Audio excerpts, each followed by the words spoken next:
Shalom, senang sekali bertemu kembali di kanal MDC Medan. Mari memuji, menyembah, mendengarkan sabda Tuhan, dan bersekutu bersama saudara-saudari seiman dimanapun berada. Dalam ibadah hari ini, Minggu 9 Mei 2021. Kami berdoa kiranya Anda diberkati dengan pelayanan ini. Silakan menekan tombol subscribe agar Anda dapat langsung menerima pemberitahuan terbaru tentang pelayanan atau informasi lainnya yang berkaitan dengan GKPB MDC Medan. Jika Anda baru pertama sekali mengikuti pelayanan ibadah di GKPB MDC Medan atau memiliki beban doa, kami akan sangat senang sekali berdoa bagi Anda. Silakan menghubungi kami lewat sosial media yang tertera di layar. Mari berbagi kasih dan kepedulian sebagai gereja Tuhan dengan saudara-saudari kita yang sangat terdampak oleh pandemi COVID-19 yang sedang terjadi, dengan memberikan bantuan bagi mereka yang sangat membutuhkannya. Pada hari Selasa, 11 Mei 2021, pukul 19 WIB, kita akan mengadakan doa malam via Zoom dengan nomor meeting ID 222-333-0023 dengan passcode doa malam bersama Pendeta Fajar Mangori dari MDC Sorong. Ruang tunggu sudah dibuka mulai pukul 18.45. Bagi Bapak Ibu yang rindu untuk menyerahkan anaknya kepada Tuhan, silakan menghubungi sekretariat untuk melakukan pendaftaran. Kita akan melakukan ibadah penyerahan anak secara khusus di waktu yang akan ditentukan kemudian.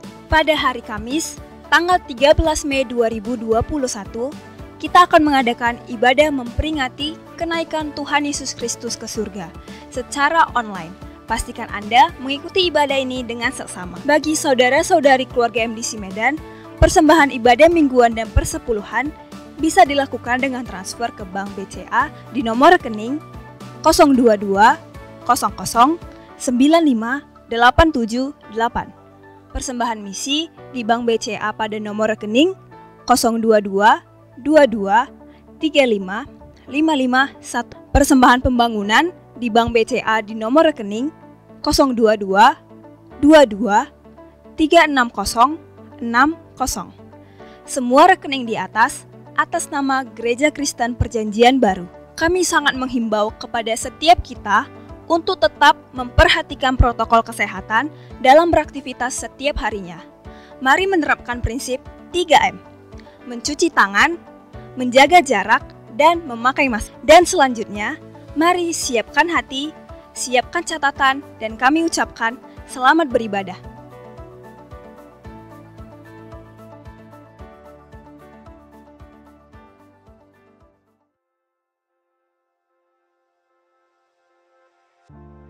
Mazmur 12 ayat 6. Janji Tuhan adalah janji yang murni, bagaikan perak yang teruji 7 kali dimurnikan dalam dapur peleburan di tanah. Aku akan memuji-muji nama Allah dengan nyanyian, mengagungkan Dia dengan nyanyian syukur. Segala jalan Tuhan adalah kasih setia dan kebenaran bagi orang yang berpegang pada perjanjiannya dan peringatan-peringatannya. Kiranya kasih setiamu mendatangin aku, ya Tuhan. Keselamatan daripadamu itu sesuai dengan janjimu. Biarlah nyanyian syukur itu selalu ada di hati dan mulutku, senantiasa atas janjimu yang pasti. Mari kita berdoa. Tiada henti kami nyatakan syukur kepadamu, ya Yesus, Tuhan kami yang hidup. Jika kami melihat perjalanan kehidupan kami, sungguh kebaikan-Mu selalu ada. Bukti bahwa janji-Mu untuk selalu menyertai kami tidak pernah Kau ingkari. Ya, Kau adalah Tuhan, Allah kami yang setia. Kami percaya bahwa kami akan melewati masa-masa sulit sekarang ini dengan kekuatan dari-Mu. Dalam ibadah saat ini, nyatakanlah hadirat dan perkenanan-Mu di setiap ruang ibadah kami. Bertahtalah di atas puji-pujian umat-Mu, dan berfirmanlah dengan kuasa yang menghidupkan melalui hamba-Mu yang Engkau urapi. Terima kasih Tuhan. Kami berdoa di dalam nama Yesus Tuhan kami. Amin.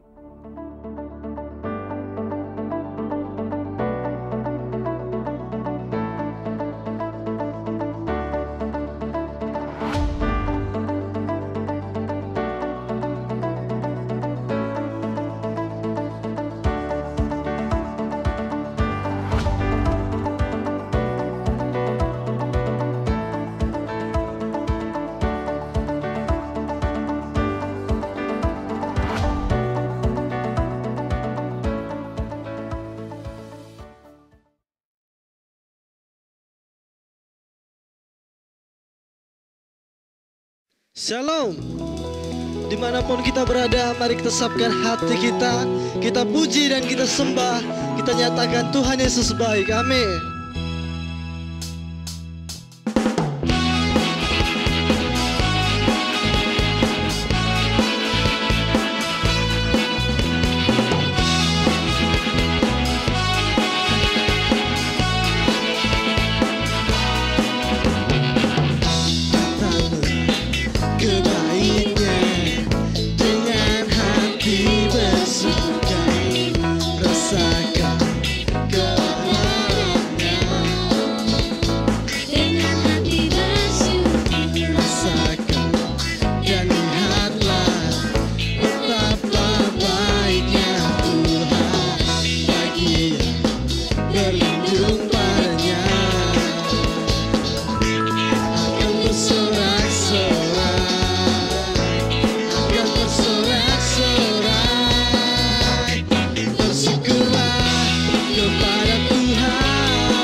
Selamat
menghalangi kasih-Mu dalam hidup kami Tuhan. Amin. Tak ada lembah kelam yang tak ku lewati tanpa hadir-Mu. Hatiku takkan gentar sebab ku tahu tangan-Mu yang menopangku. Ada lembah kelam yang tak ku lewati tanpa hadir-Mu. Hatiku takkan gentar sebab ku tahu tangan-Mu yang menopangku. Kaulah Yesus, Kaulah Tuhan, hanya Kau ku percaya. Kaulah Yesus, Kaulah Tuhan, harapan hidupku.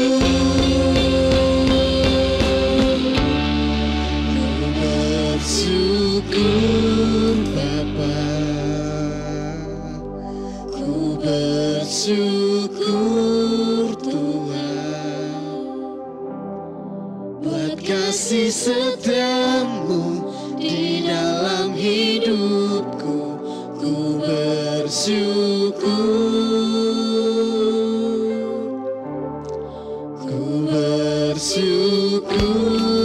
Bapa,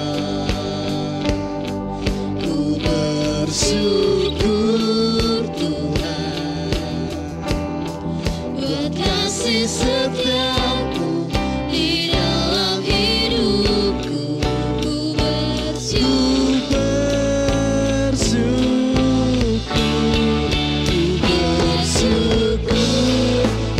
bersyukur Tuhan, buat kasih setia-Mu di dalam hidupku.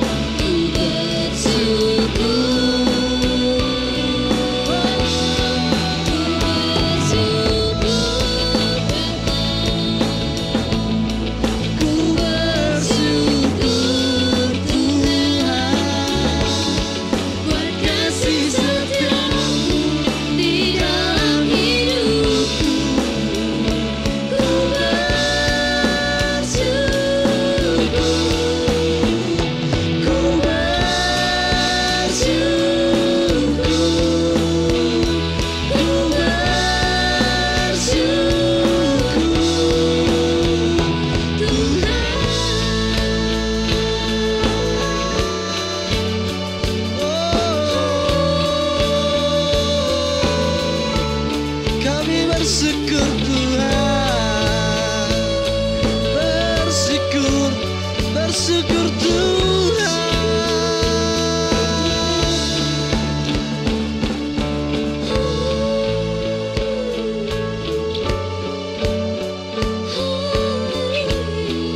Ya Shalom Bapak Ibu Saudara. Hari ini kita ketemu kembali untuk menikmati kebaikan Tuhan melalui firman-Nya. Tema kita bulan Mei ini sangat luar biasa, yaitu Give Thanks. Bagaimana kita diajar untuk mengucap syukur. Minggu lalu, Gembala Saudara sudah menyampaikan mengapa kita perlu mengucap syukur? Karena ada begitu banyak hal yang Tuhan sudah kerjakan dalam kehidupan kita. Nah, hari ini saya memberi tema khusus yaitu The Power of Give Thanks. Bahwa di dalam pengucapan syukur ada kuasa. Ya, teks firman Tuhan terambil dari 1 Tesalonika 5 ayat yang ke-18. Ayat ini sudah sangat terkenal dan saya yakin Bapak Ibu sudah menghafalkannya, yaitu mengucap syukurlah dalam segala hal, sebab itulah yang dikehendaki Allah di dalam Kristus Yesus bagi kamu, bagi setiap kita. Nah, kitab Tesalonika dan Filipi berhubungan erat.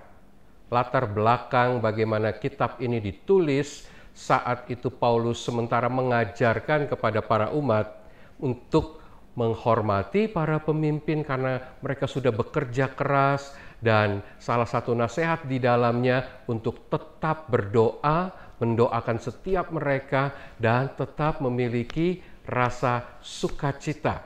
Nah, bagian yang baru saja kita baca mengingatkan kepada kita bahwa mengucap syukur bukan karena perkara jasmani semata-mata, tetapi mengucap syukur dalam berbagai kondisi yang kita alami.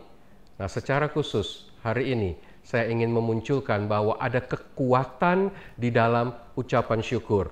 Ya, saudara, dari teks firman Tuhan ini dikatakan mengucap syukur dalam segala hal itu adalah kehendak Allah.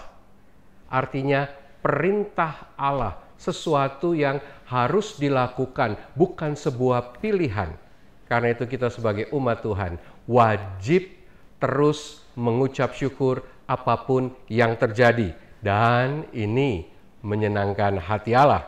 Nah, tahukah saudara, dalam beberapa penelitian ya, dibuktikan bahwa pujian seseorang terhadap orang lain itu akan meningkatkan energi positif bagi si penerima pujian itu. Ya, kata-kata pujian, ucapan terima kasih, ya rasa bersyukur itu akan terus membebaskan dan memancarkan energi bagi si penerima. Ya, kita sering sekali diajar untuk menyemangati anak-anak kita waktu mereka belajar. Sekalipun mungkin nilai mereka tidak seberapa saat ulangan-ulangan yang pertama, tetapi sebagai orang tua kita terus harus tetap menghargai jerih upaya anak-anak sampai sejauh itu. Dan saat kita puji mereka, maka mereka akan lebih bersemangat untuk belajar dan akhirnya mereka akan bisa meraih prestasi yang jauh lebih baik. Saudara, ada satu pernyataan ya di screen, boleh saudara lihat, dikatakan you don't have to have a belly full of turkey ya, to have a heart full of gratitude. Untuk bisa mengungkapkan ungkapan syukur kita, rasa terima kasih kita enggak harus alami dulu hal yang baik dalam hal ini ya. Saat perut kita kenyang baru kita bisa mengucap syukur, tidak.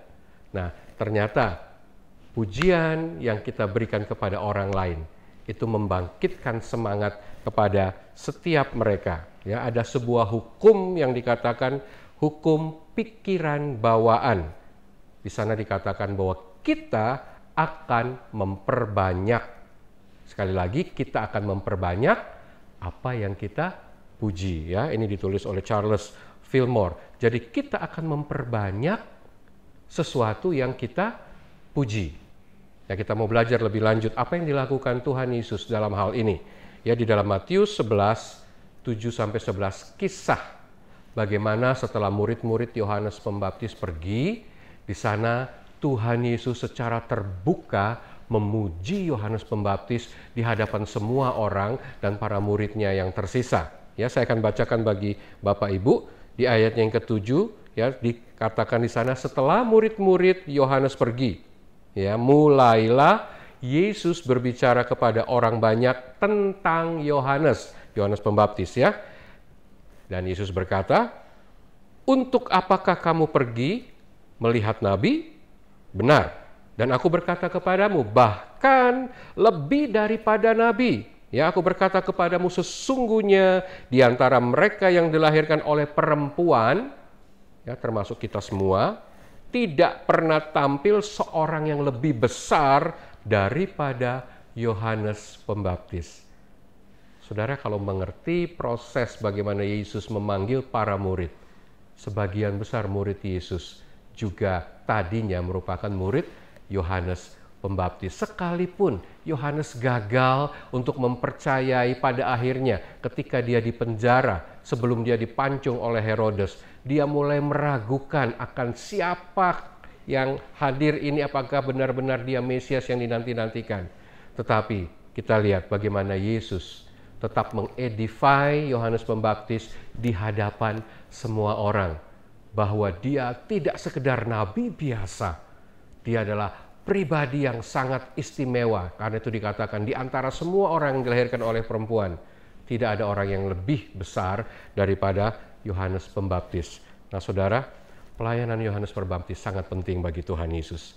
Dia menyiapkan segala sesuatu sebelum Yesus memulai pelayanannya. Dan Yesus secara terbuka memuji apa yang dilakukan oleh Yohanes Pembaptis. Nah saudara, dalam kehidupan sehari-hari, cara kerja yang baik bagi setiap kita, ya, kita bisa katakan di kesimpulan ini, mari belajar memuji mereka yang bekerja untuk kita.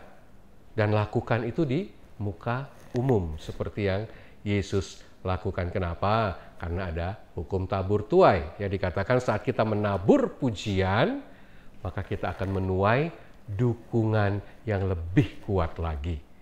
Ya, bukan berarti kita murahan menyampaikan pujian, tetapi sewajarnya.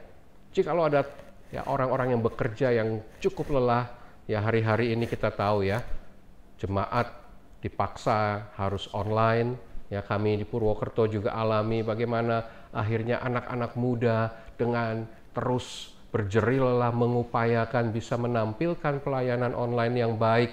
Kadang-kadang untuk satu kali take shoot saja itu bisa sampai 5, 6, 7 bahkan 8 jam. Saya mendampingi setiap mereka dan saya betul-betul melihat bagaimana keseriusan mereka. Nah, yang seperti ini layak untuk diberi apresiasi, dipuji, dan diberi semangat supaya mereka semakin sungguh-sungguh mengerjakan bahkan lebih baik lagi hingga sampai hari ini. Ya, mari saudara, cara kerja yang baik, sederhana. Kalau saudara ingin menuai dukungan, taburlah pujian bagi sebanyak mungkin orang yang terlibat menopang pelayanan pekerjaan saudara. Ya, lebih jauh, Filipi 4 ayat 6, saudara hafal ayat ini, ya, yaitu janganlah hendaknya kamu khawatir tentang apapun juga, tetapi nyatakanlah dalam segala hal keinginanmu. Ini ayat agak bahaya sebetulnya. Karena apa? Nyatakan dalam segala hal keinginan.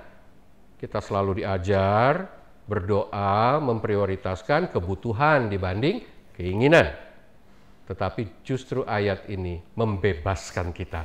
Boleh kok minta apa saja, silahkan apa saja dalam segala hal.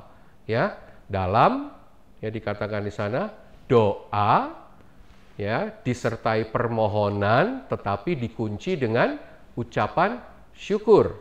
Ya, saya katakan bahwa ucapan syukur dapat mempercepat jawaban doa kita. Ya. Mari ubah doa permohonan kita menjadi sebuah doa ucapan syukur. Kami pernah melakukan malam doa ucapan syukur. Ya, dalam suatu doa yang biasa dilakukan di doa malam, semua doa permohonan kita ganti dengan ucapan syukur. Kita mau berdoa buat pemerintah, tidak lagi meminta, tetapi kita mengucap syukur atas pemerintahan yang sudah Tuhan berkati, para pemimpin yang diberi kebijaksanaan. Semua kalimat permohonan kita balik menjadi kalimat ucapan syukur. Ya, sekaligus ya ungkapan syukur, tetapi di dalamnya ada permohonan. Mau berdoa untuk kebutuhan jemaat, justru kita balik. Bapak, kami mengucap syukur setiap jemaat yang sudah diberkati secara ekonomi, yang hubungannya kembali dipulihkan, yang kesehatannya sudah disembuhkan, ya. Semua keinginan dibalik menjadi ucapan syukur. Dan ternyata ini bisa mempercepat jawaban doa. Saya kasih satu contoh sederhana, ini pengalaman pribadi saya. Ya, ketika anak perempuan saya yang pertama, Kristi, masih ya sekitar 4-5 tahun, ya masih TK, begitu dia mau ulang tahun bulan Maret, ya saya dan istri sempat berpikir mau dikasih hadiah apa anak ini. Tetapi akhirnya kami bertanya kepada dia, ya karena dia anak pertama kita panggil kakak kepingin hadiah apa, ya. Nah, Bapak Ibu Saudara, tahun-tahun itu saat itu boneka Barbie itu baru muncul dan itu cukup mahal karena belum ada yang KW, ya, semua masih asli. Suatu ketika kami jalan-jalan di mall, begitu sampai di satu etalase yang memajang boneka itu, dia berhenti berlama-lama di situ. Tapi habis itu dia mau diajak lanjut lagi pergi. Nah, dari situ kami tahu dia menginginkan boneka itu. Singkat cerita, akhirnya saya dan istri sepakat, ya udahlah kita belikan Barbie, sekalipun saat itu cukup mahal, saudara. Ya hampir ya 1/10, hampir 1/20 lah dari pendapatan kami, dan itu cukup mahal. Nah, sampailah di bulan Maret, dia ulang tahun di akhir Maret, di awal Maret ya, saya sempat akhirnya menyampaikan kepada dia dan menyatakan, "Kakak, nanti ulang tahun kalau papa belikan Barbie, senang atau tidak?" Wow, dia girang sekali. Dan dia langsung memeluk saya, dia bilang, Papa terima kasih, saudara, ini masih awal bulan. Let's say tanggal 1. Dia ulang tahun akhir bulan. Dia baru menerima janji, sudah begitu sangat bergirang. Nah, yang ingin saya sampaikan, ya bagaimana anak kecil ini, ya setiap hari sebelum jam 5 sore saya keluar dan pulang dari kantor ke rumah, ya tepatnya 1 jam sebelumnya jam 4. Ya, tadi saya katakan anggaplah saya baru menyatakan itu tanggal 1.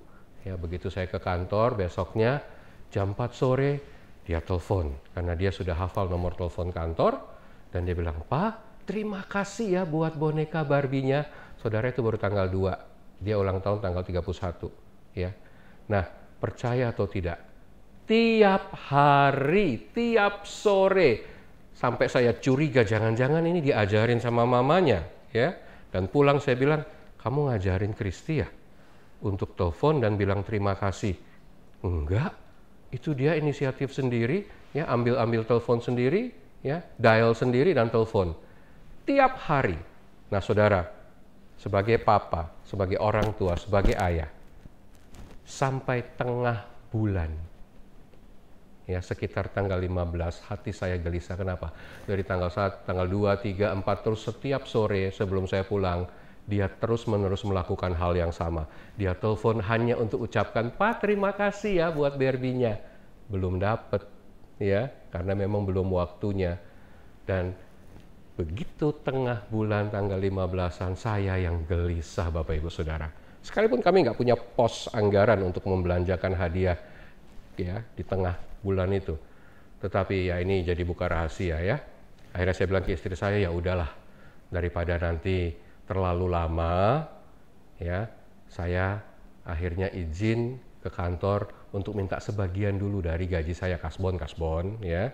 Dan diam-diam pulang saya beli Barbie yang dia inginkan, ya. Saya simpan, tetapi terus terang begitu sampai di rumah, Bapak Ibu Saudara, hati saya tidak bisa tenang. Karena saya terlalu, ya mungkin terpengaruh bagaimana sikap manis anak ini, sampai akhirnya sebelum hari H tanggal 31, akhirnya saya sudah memberikan lebih dulu boneka tersebut kepada dia. Ya, saya berlutut, saya bilang, "Kakak, terima kasih sudah menjadi anak yang manis buat Papa, dan ini membuat Papa tidak tahan untuk memberi kakak hadiah sebelum waktunya." Dia kaget. Dia bilang, "Loh, kan kakak belum ulang tahun, Pak." "Iya, tapi terima kasih sudah bersikap manis selama ini untuk Papa." Dan langsung saya beri, dia melonjak, dia peluk, dia cium saya, ya. Hari itu, ya sampai hari ini menjadi ingat-ingatan yang baik buat saya. Nah, saudara, saya ayah manusiawi, diperlakukan manis oleh anak saya. Baru saya beri janji, tiap hari dia sudah telepon bilang terima kasih, padahal masih sekitar ya 30 hari lagi. Tetapi hati saya tidak tahan, dan akhirnya saya memberikan apa yang dia inginkan. Saudara, saya yakin Bapak kita yang di surga jauh lebih luar biasa. Hanya masalahnya, siapkah kita sekalipun belum menerima janji tetap mengucap syukur? Begitu menerima janji, belum mendapatkan jawaban, semakin mengucap syukur. Dan saya yakin, kalau kita bersikap seperti anak-anak yang sudah senang walaupun hanya janji saja, setiap hari sudah berterima kasih, pasti itu akan menggelisahkan hati Bapa di surga untuk sesegera mungkin menepati apa yang Dia janjikan. Ya, di Markus 11 ayat 24 juga dikatakan, saat kamu berdoa, ya, percayalah seolah-olah kamu sudah menerimanya. Ya, sekalipun belum, ya, tetapi tetap percaya seolah-olah sudah menerimanya, maka hal itu akan diberikan kepadamu. Ya, saudara, mari ubah permohonan kita menjadi ucapan syukur.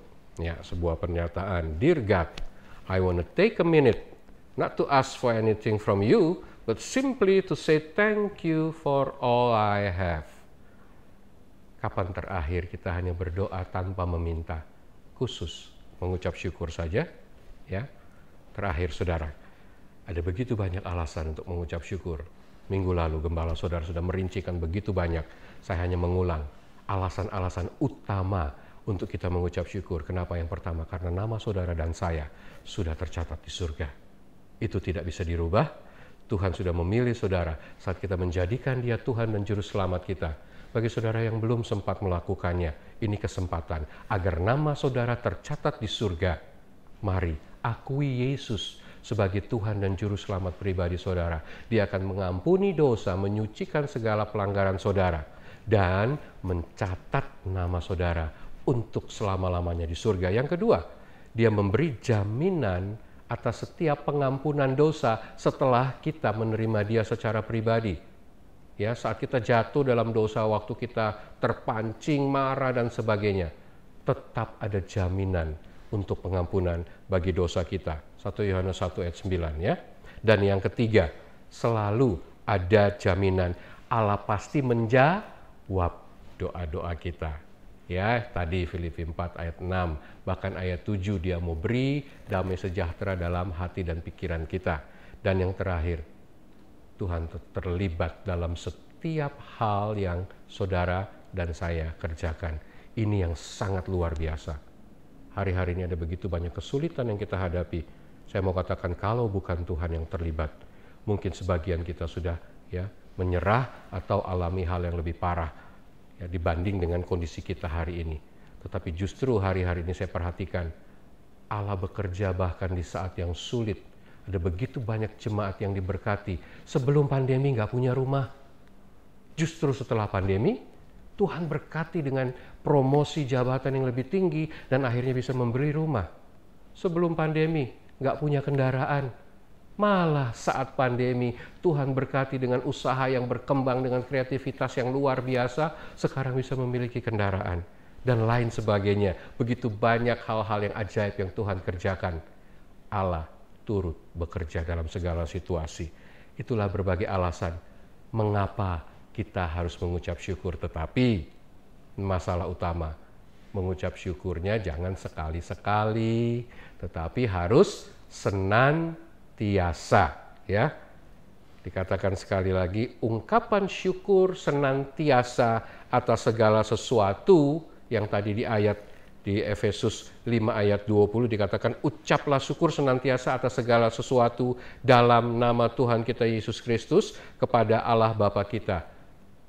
Ada kalimat senantiasa. Sebetulnya ya 1 Tesalonika 5 ayat 18 itu juga ditulis dalam ya konteksnya present aktif imperatif. Artinya harus terus-menerus dikerjakan. Senantiasanya itu ada terus-menerus. Bukan karena kondisi saudara mengucap syukur, tetapi justru itu menjadi gaya hidup saudara. Memang tidak semua hal bisa dijadikan alasan untuk mengucap syukur, tetapi kita jangan dikalahkan oleh kondisi. Di berbagai kondisi kita dituntut untuk tetap mengucap syukur. Ya, kadang-kadang dalam kedukaan sulit untuk mengucap syukur. Ya, jangan jadikan kedukaan alasan untuk mengucap syukur, tetapi kondisi kedukaan tidak seharusnya menghalangi kita untuk mengucap syukur. Ya, saudara, ini betul-betul bagian akhir. Filipi 1 ayatnya yang ketiga. Waktu Paulus mulai menulis surat ini kepada ya jemaat yang ada di Filipi, dia berkata, aku mengucap syukur kepada Allahku setiap kali aku mengingat kamu. Surat ini ditulis bukan dalam kondisi yang senang. Surat ini ditulis Paulus ada di dalam sebuah prison bar, ya, di balik jeruji penjara. Tetapi itu tidak menghalangi kasih dia kepada jemaat di Filipi. Ya, ini yang dikatakan, walaupun jauh di mata, dekat di hati. Kenapa? Karena dia katakan, setiap kali aku mengingat kamu, aku mengucap syukur kepada Allah. Nah, Bapak, Ibu, Saudara, sebagai pemimpin, sebagai orang-orang yang memiliki, orang-orang yang dilayani, apakah kita memiliki hati seperti Paulus? Ya, sekalipun dalam kesulitan hidup, hati kita tetap mengucap syukur dan terus mengingat orang-orang yang kita layani dan terus mendoakan setiap mereka. Ini bagian mengucap syukurlah senantiasa. Dia tidak hanya menyampaikan, tetapi dia sendiri melakukan hal itu. Ya, bukti bahwa hatinya terpaut dengan jemaat yang dia layani. Sekalipun dalam hal yang sangat sulit, tidak mengurangi sukacita dia, tidak mengurangi ucapan syukur dia setiap kali dia mengingat jemaat yang dia layani. Nah, Saudara, apakah Saudara masih tetap bergairah untuk tetap mengucap syukur? Hari ini saya ingatkan sekali lagi, ada kuasa dalam pengucapan syukur. Jangan mau dikalahkan oleh kondisi, tetapi tetap percaya Tuhan menjamin hidup saudara, Tuhan bekerja dalam segala sesuatu bagi saudara, dan Tuhan mau terus membuat saudara menerima apa yang saudara mohonkan kepada Dia, ya, melalui ucapan syukur. Tuhan memberkati setiap saudara. Mari kita berdoa. Bapa, dalam nama Yesus, terima kasih karena salah satu kehendak-Mu yaitu agar setiap kami terus mengucap syukur. Kami tidak perlu sulit mengenal, mencari akan kehendak-Mu. Hari ini salah satunya kami terima. Kami mau taat, mau mengerjakan setiap kehendak-Mu, yaitu selalu mengucap syukur dalam segala situasi. Hamba mengucap syukur untuk seluruh jemaat yang ada di MDC Medan, para pimpinan dan juga gembala. Tuhan memberkati setiap tanggung jawab pelayanan, supaya semua mengerjakannya dengan hati yang penuh dengan sukacita dan saling mengucap syukur satu terhadap yang lain di dalam segala sesuatu, supaya ada kemampuan yang terus bertambah dalam segala sesuatu untuk mengerjakan jauh lebih baik kehendak Tuhan dalam kehidupan mereka. Hamba percaya saat mereka mengucap syukur, Engkau menggenapi bahkan jauh lebih cepat dari apa yang mereka rindukan. Terima kasih Tuhan, terpujilah nama-Mu. Dalam nama Tuhan Yesus, hamba bersyukur. Amin. Tuhan berkati Bapak Ibu Saudara, sampai Tuhan menggenapi rencananya bagi setiap kita. Amin.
Haleluya, saudara Bapak Ibu yang terkasih, mari kita akhiri ibadah hari ini yang kau sudah dengar kebenaran firman Tuhan oleh hambanya Pak Lambert Louis. Mari kita angkat tangan, arahkan hatimu, terimalah berkat yang terbaik di dalam nama Bapa, Putra, Roh Kudus yang sungguh mengasihi engkau apa adanya. Terimalah berkat yang terbaik di dalam nama Allah Bapa, cinta kasih daripada Yesus Kristus dengan persekutuan Allah Roh Kudus memampukan engkau hidup di dalam kehendaknya, kebenaran firman-Nya untuk engkau semakin mempermuliakan namanya. Di dalam nama Yesus apa saja yang kau perbuat berhasil dan beruntung dengan satu maksud, Yesus dipermuliakan melalui keberhasilan, keberuntungan. Di dalam nama Yesus yang terima berkat, katakan amin. Amin. Selamat hari Minggu, Tuhan Yesus memberkati. Shalom. Bersyukurlah kepada Tuhan sebab